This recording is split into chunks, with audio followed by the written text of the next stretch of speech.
Thank you so much for the introduction, and thank you everyone for tuning in.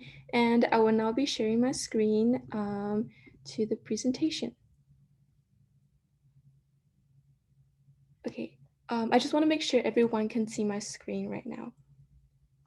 Okay, perfect. So yeah, again, thank you everyone for tuning in, and we hope that this presentation will be informative as we will be providing some general tips and steps to take in maintaining a healthy vision. And then as we go into the second part of our presentation, we will also be talking about the eye diseases of glaucoma and then how it can affect our eyes. And again, for this presentation, we are just providing some general tips for maintaining a healthy eyesight. And please, as always, consult with your medical practitioner or a doctor for any additional information that we may not be able to provide or be knowledgeable about. Okay, so before we go into our presentation, I just wanted to talk a little bit about our organization. So we are Vision for Vision, and we are a nonprofit student-led organization from the University of California, Southern California. And our main goal is to raise awareness about treatable eye diseases and also about eye examinations to aid in the early diagnosis of eye diseases such as glaucoma. And throughout the school year, we will be doing interactive presentations at community centers so as to let more people know about how they can maintain a healthy eyesight and then what are the best measures to take in ensuring the best quality of their vision. And so right now, we will go into the main part of the presentation and I will let Cinnamon take over. Yeah, thank you, Vera. So, hi everyone. Thank you for joining us today. So, to start us off, we'll be going over a brief anatomy of the eye. Um, from this is a cross-sectional image of an eye facing upwards. So, your iris and pupil are at the top of the picture here. Um, and what's really cool about the human eye is it functions a lot like a camera. And so, starting from the top here, we have the cornea. This is kind of like our lens protector, first level of defense for our eye. Next, we have our iris, which is the colored part of our eye, which acts as like a shutter, and it expands and contracts to let more or less light pass through. Next, we have our pupil, which is the black center of our eye, which allows light to pass through. Um, and then after that, we have our lens, which then allows us to focus the light that comes into our eye and makes an image on a film, which would be our retina, which captures this image that we see and sends it to our brain via our optic nerve.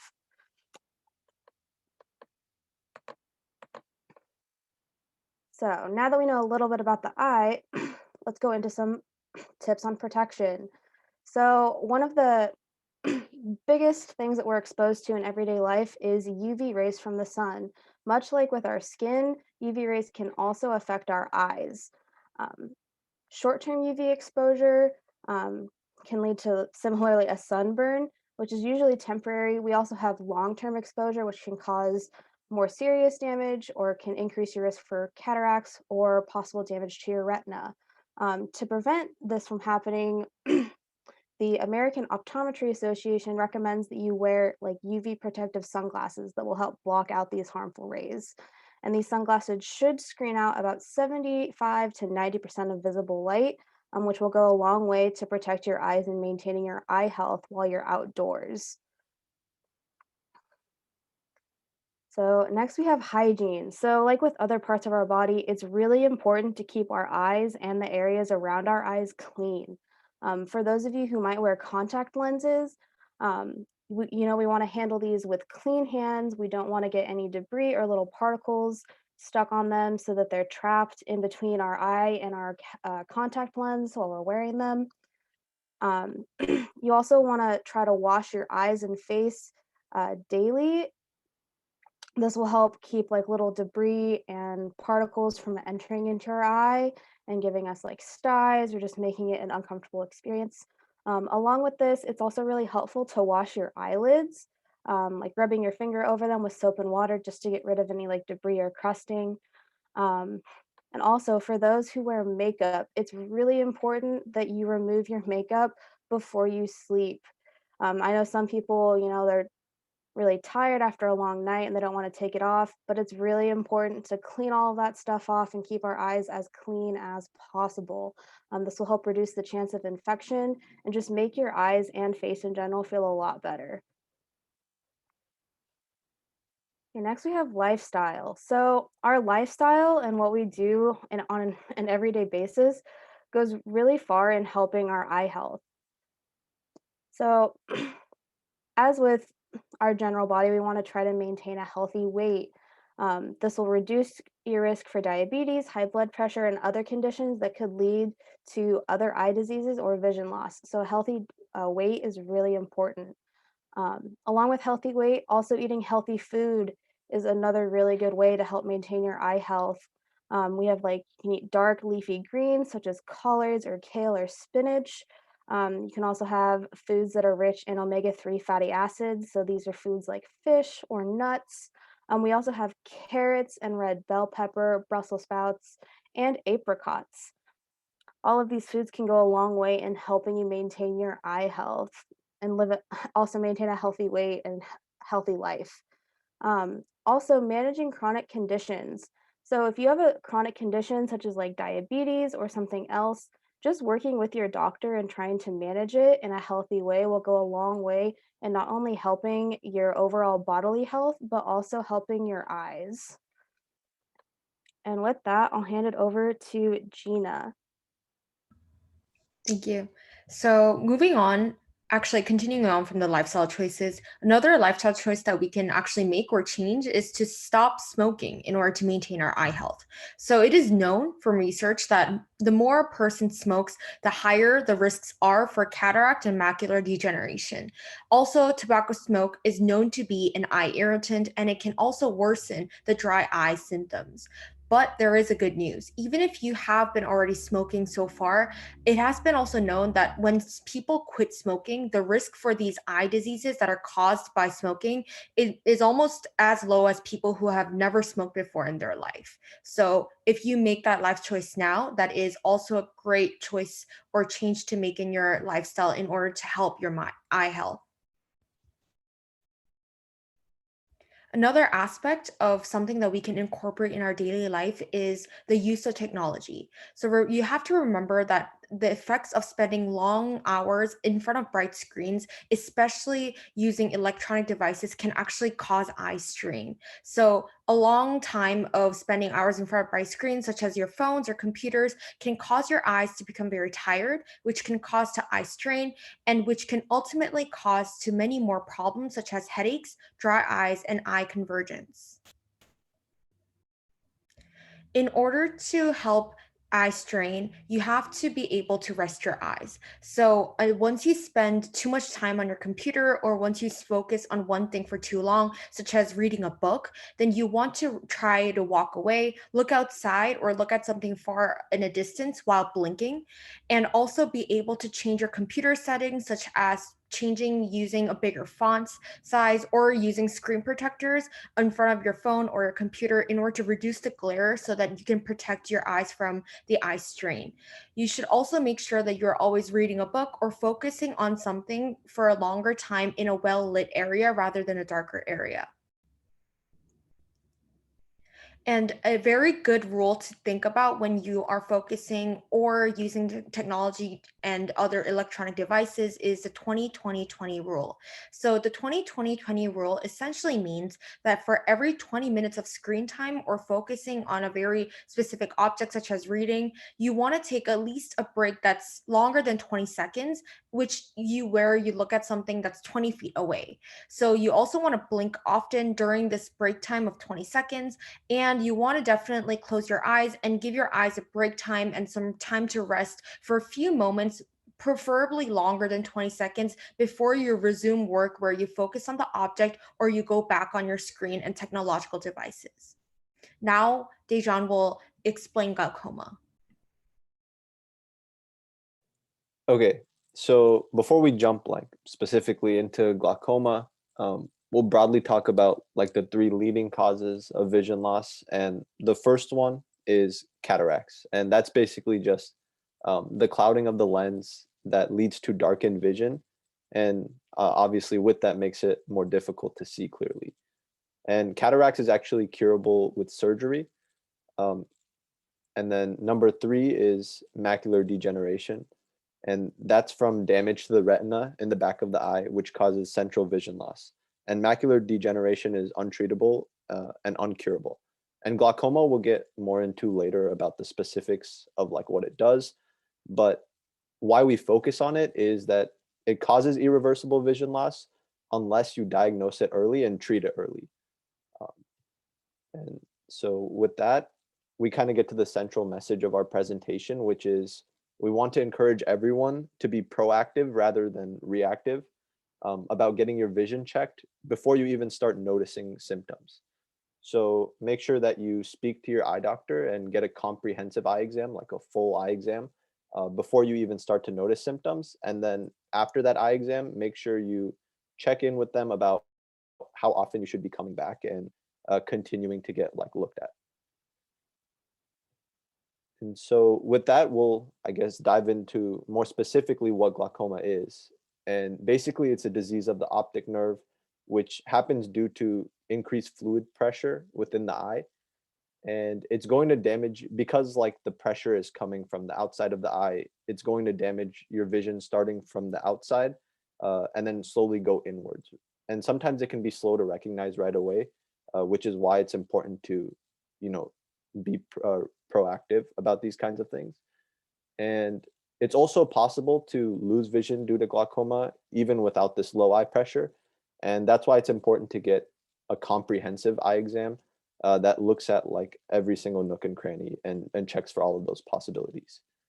And then here we can see just like two diagrams of the eyes. So on the left, you have your normal eye. And then on the right, you can see an eye with glaucoma where there's this buildup of aqueous humor fluid. And the fluid accumulates and starts to cause damage because it increases the pressure that's felt in the center of the eye, which will eventually lead to damage in the optic nerve in the back of the eye. Um, and so that's kind of like the irreversible damage that's caused by glaucoma if you don't catch it early.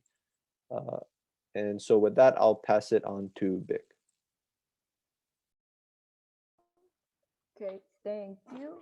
So one of the most important thing to know about glaucoma is that it is very hard to perceive the early warning signs of when you could have been suffering from glaucoma. And that's why when people, are not really taking, the utmost precaution or, you know, leaving the symptoms to get worsened, later stages of glaucoma can cause irreversible and permanent vision loss. So that's why it is so important for you and for everyone to, go to the eye doctor early and consistently, at least once a year, to be sure that you get screened regularly and early, and that you can treat your glaucoma conditions early on, so that we could prevent this later loss of vision that is irreversible. Next, please. Okay. And this is kind of like a short example of what kind of vision loss looks like when you are experiencing glaucoma. This picture on the left here is what your normal vision looks like. On the right, you can see that you will experience a gradual loss of your field of vision. You may also experience like a blurry vision or some kind of other irregularities in your vision field. And I'm not sure, Vera, if you want to show them the little simulation of the what glaucoma vision loss looks like. Thank Yes. you. Let me show that real quick.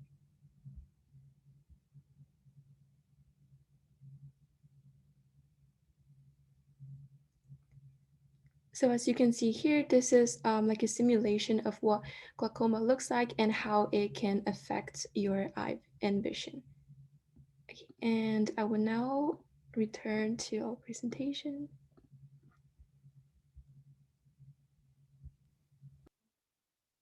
Okay. Next slide, please. All right. So who is at most risk for developing glaucoma? Basically, if people who are elderly and people who have diabetes or even high blood pressure or other kind of chronic conditions are in high risk of developing glaucoma. Having a family history of glaucoma may also increase your likelihood, and being of African American or Mexican American ancestry may also increase your chance of developing glaucoma in your older ages. So basically, we recommend anybody who are 40 years old and older to get their eye regularly checked, so that you should know your risks and you get screened early and treated by your doctors. Thank you. And next, I'll hand it over to Victoria on the next part.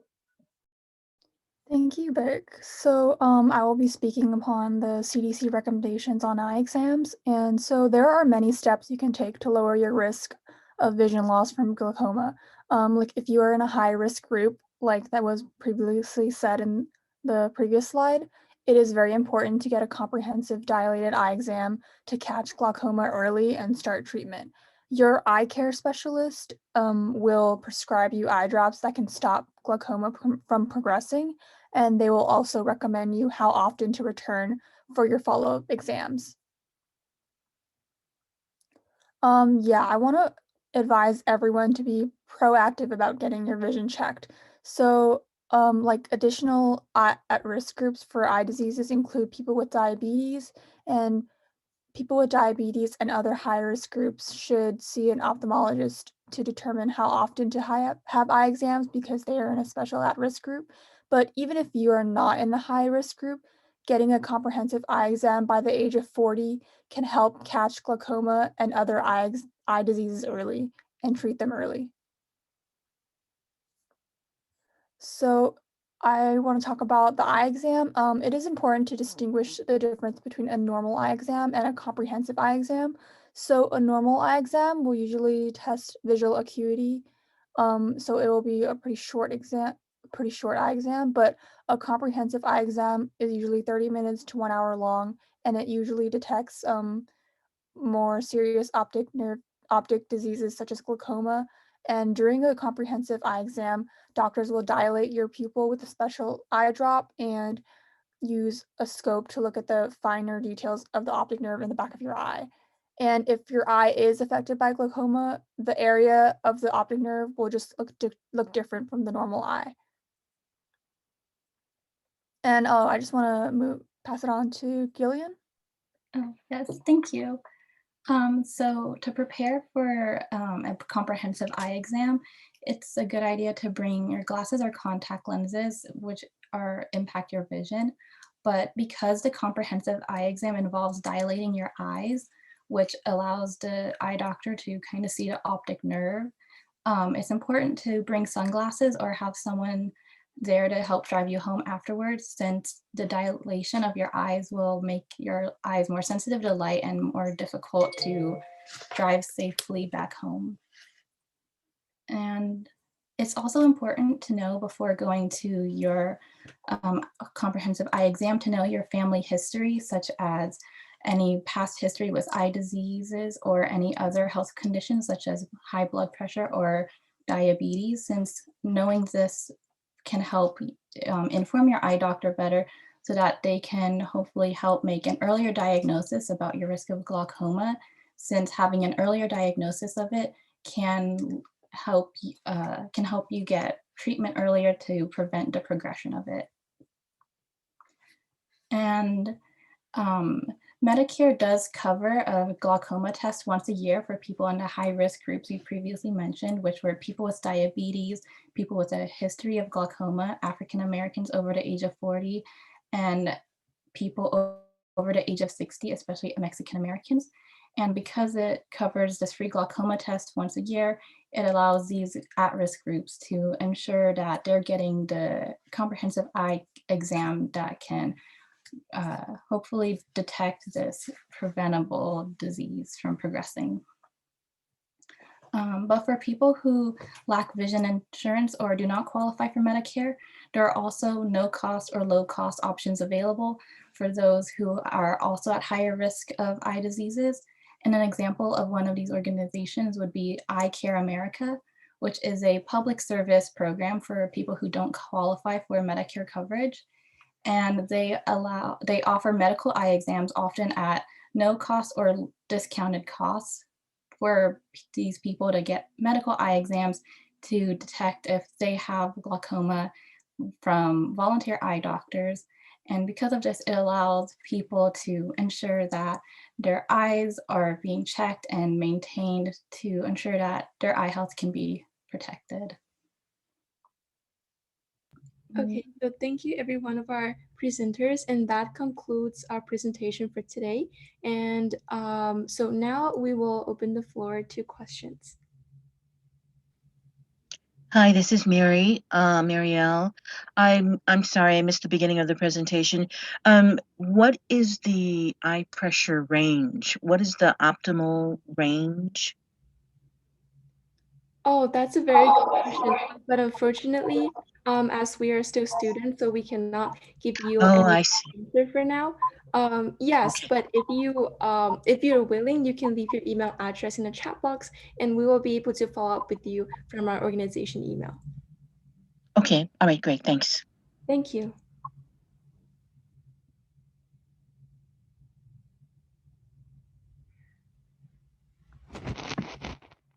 There's some questions in the chat box, but you guys unfortunately don't see this chat box. So if it's okay, I'm just going to read the question. I have a Miss Robert who would like to know, are there ways to renew your vision when it's not so good anymore? For that, I would suggest you to talk to your ophthalmologist because for a blurred vision, or if you feel like your vision is impacted, it may be because of a variety of reasons. It may be just a short-term, consequences after you have been reading for a long time, or it might be some due to some more serious causes like cataracts or some other eye diseases. Yes, so for that, I would suggest that you can speak to your eye doctor as soon as possible and have them take a look at your eyes and see what exactly the problem is. Thank you, Vera. And I have another question from Ms. Patricia Scott. She would like to know, are certain types of sunglasses good to help prevent problems with the eyes? And if so, what type? For problems with sunglasses, I am not sure if you're referring to specifically the glasses against UV light, because we also have some other type of glasses such as the blue light glasses that is said to be able to protect your eyes from the blue light that is reflected off from digital devices. So yeah, once again, I'm sorry for not being able to provide you with some more professional advice, but yeah, with problems with sunglasses, I would suggest that maybe you can try stopping by at your local optometry practices or speak to some opticians to seek some more professional advice. But thank you for your questions. Okay, another question is for Mrs. Betty Dulce Hartley. She would like to know, what are reasons for the eyes to occasionally water and burn? Okay, yeah, thank you again for your questions. And once again, I apologize for not being able to provide a medical advice because we are still undergraduate students, so we are not qualified to provide any medical advices. But yeah, with that, I would definitely suggest you to speak to your medical practitioner or doctor about, getting to the bottom of this issue and know exactly what is going on with your eyes. And I see the last question is from Miss Linda McCracken. She would like to know, what precautions need to be taken during an eye exam during COVID? That is a Or very good what? question. Yeah, that is a very good question. So we would suggest that before you go in, as we said before, definitely prepare a person who will be able to drive you home, and then be ready to know about your family history. And in addition to that, don't forget to wear your masks. And when you are outside, please be cautious in not touching your eyes or any wear on your face with your hand, because it may increase some danger of exposure. So yeah, that's the advice that we would give to you before going to an eye exam.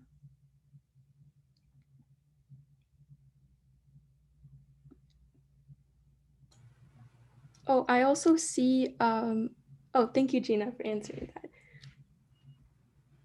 If you want to read that, I don't know if everyone could see it because it might be something someone else might be interested in. Okay, so the question was, what is eye convergence? I mentioned eye convergence earlier as a part of something that could happen when you look at the screen for too long and is a long-term cause of eye strain. And eye convergence is when your eyes turn towards the middle when you try to look at some object at a close distance. So that would cause a strain in your vision and also towards your eye muscle. So that is what makes it difficult and is a long-term consequence that you have to consider when you're considering your screen time and technology use that you use for too long.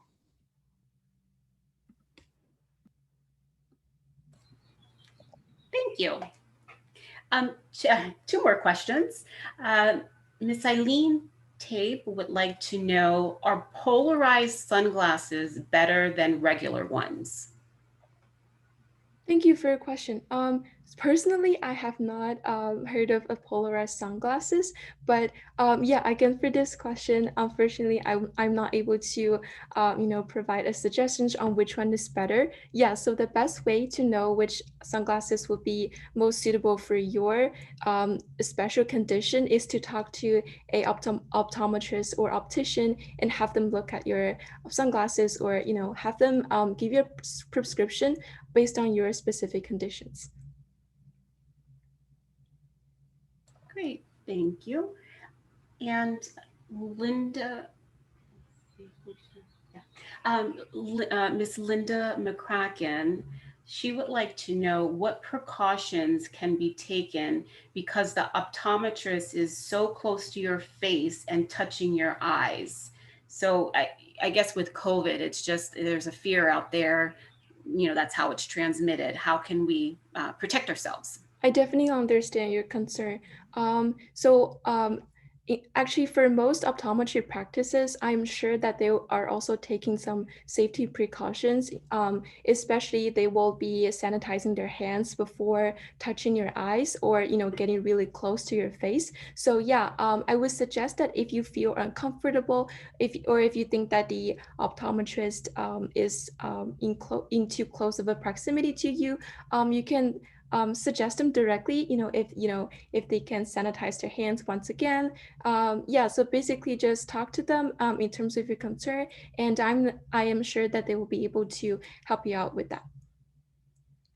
And as mentioned before, as Cinnamon presented, it is very important to always keep your hands and face clean as well. So you can always go home and wash your face again and wash your eyelids to get rid of the debris or any possible contamination that might occur from you walking outside. Great, thank you. I'm sorry. Oh, Oh, go ahead, Ms. Calhoun, you can ask your question. great. I'm sorry I missed the beginning of the presentation. Is there any ways that we can prevent or delay glaucoma? So the onset of glaucoma, it's oh sorry.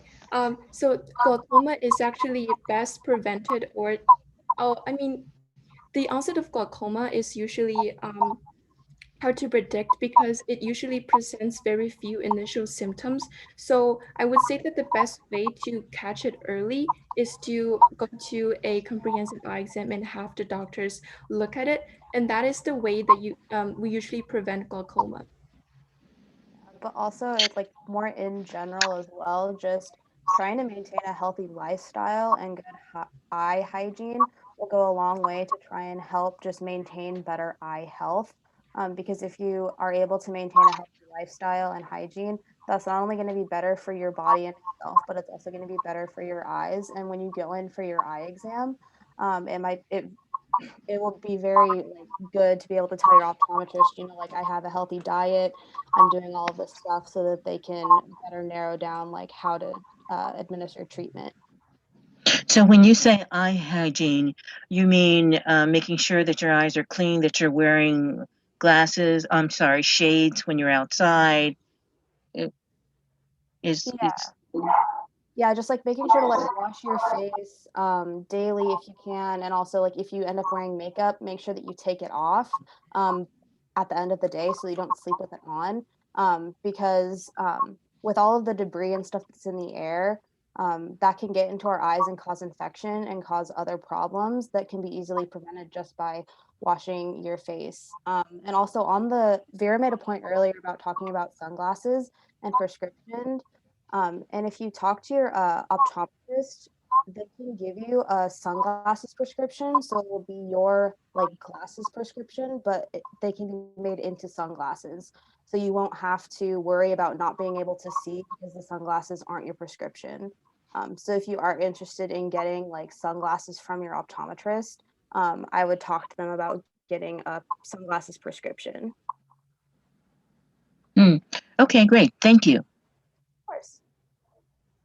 Yes. So there's also a question in chat box about what about cataracts, and I am assuming that Sandra, you're asking about the ways to prevent cataracts. So unfortunately, I am not able to provide you with any advices for now, but to my personal knowledge, cataracts is actually the clouding of your lens is actually a pretty common disease for the elderly. But it's the good side is that it is very easily curable with a simple surgery that usually takes no longer than 10 minutes with the right doctor.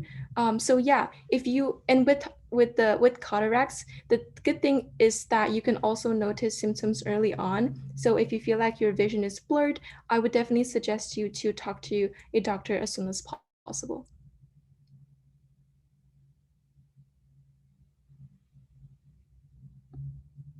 Oh, and thank you, Victoria. She's following up on a previous question about why our eyes burn in water, and I would just read from your response if that's okay. Yeah. So, from her personal experience, this might be due to dry eye, and prescription eye drops could help. So, yes, she suggests that you can reach out to your optometrist or ophthalmologist for more details.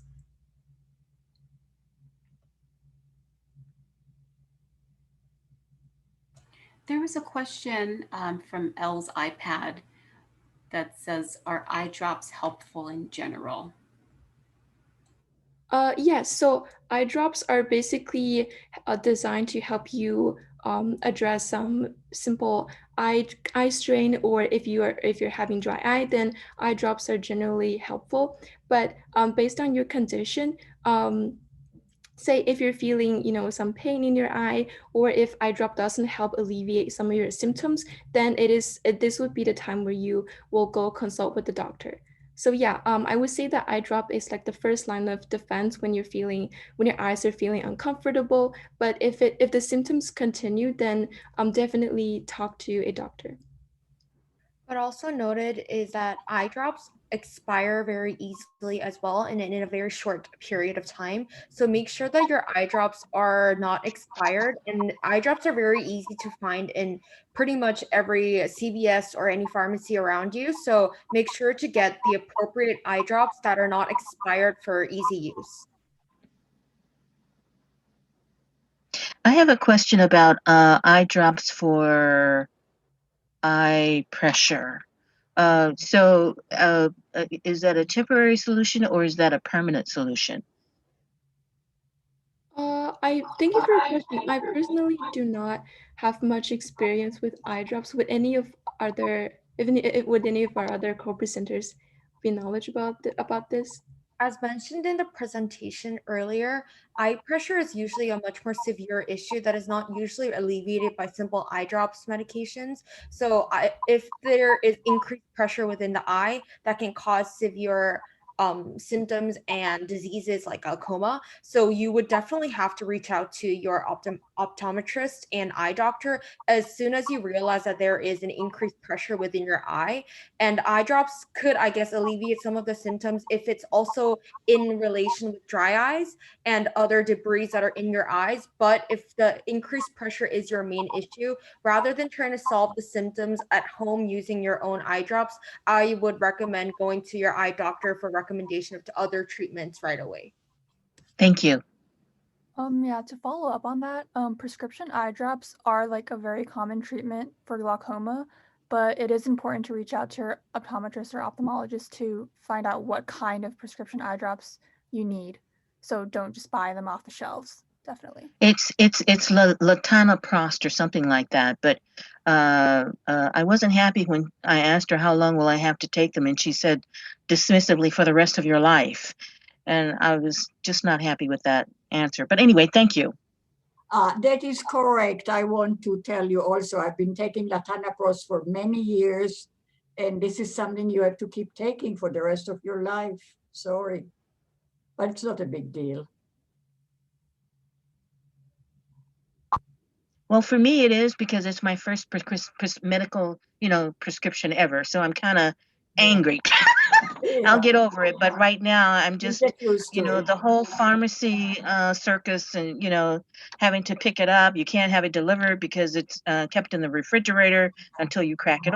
I'm just angry that I'm finally on prescribed medication. That's really what I'm trying to get past. But thank you for your explanation. By the way, when you order from a mail order pharmacy, they send it to you on ice. So it's very well protected. That's all.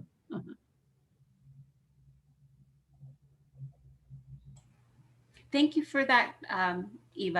Thank you. I think it makes us feel a little bit better when someone's, has experience in a certain area. And if, you've been taking it for those years, hopefully it will give Mary a little bit more comfort in realizing she'll be okay. So sorry, Mary, that you're experiencing this, but hopefully, your eyesight will be just fine.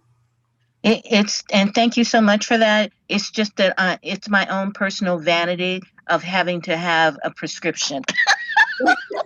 That's all it is. Yeah. That's all it is. I've been bragging about how I've never needed to be on medication before for anything, and those days are over. And so that's what I'm wrestling with. But thank you, ladies. Understood. Just wait, you'll have a few more as you get older, but that's okay. It keeps you alive. Yes. Bite your tongue. Very good. Are there any other questions? I will also put our organization email in the chat box. So in case if any of you have any follow-up questions, definitely feel free to email us. It's visionforvision@gmail.com. At Gmail, okay. Great. Well, that's the end of our presentation. We have our final talk is going to be on disaster preparedness by the American Red Cross. I want to thank the Vision for Vision team for joining us again for this session. You guys are wonderful. We love the information that you share, and you really do give our attendees some things to think about, and definitely check in with your doctor for any concerns that you may have. Bye, everyone. Thank you so much for having us. Thank you. My pleasure. Bye-bye.